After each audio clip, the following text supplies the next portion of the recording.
સૌરાષ્ટ્રની અસ્મિતા ન્યૂઝ. સાવધાન, મહીસાગરનો રૌદ્ર વળાંક.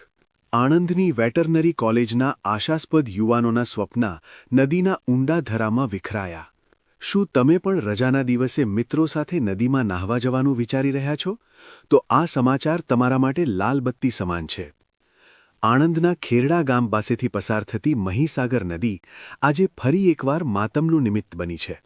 ભણતરના સપના આંખમાં આંજીને હોસ્ટેલમાં રહેતા 4 તેજસ્વી તારલાઓ માટે રવિવારની આ સહેલગાહ જિંદગીની છેલ્લી સફર સાબિત થઈ છે.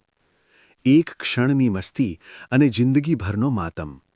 આણંદની પ્રખ્યાત વેટરનરી કોલેજમાં અભ્યાસ કરતા અને હોસ્ટેલમાં રહી ભવિષ્યના ડોક્ટર બનવાના સપના જોતા 4 યુવાનો આજે મહીસાગર નદીના ખેરડાના પટમાં નાહવા માટે આવ્યા હતા.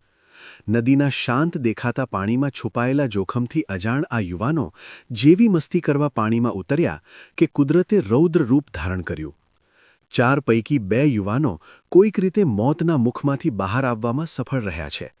કમનસીબે પાણીના પ્રવાહ સામે ઝઝૂમતા એક યુવાનનું ડૂબી જવાથી મોત નીપજ્યું છે, જેનો મૃતદેહ મળી આવતા આખા પંથકમાં શોકની લહેર પ્રસરી ગઈ છે. હજુ પણ એક યુવાન નદીના ઊંડા પાણીમાં લાપતા છે, જેની શોધખોળ અત્યારે યુદ્ધના ધોરણે ચાલી રહી છે.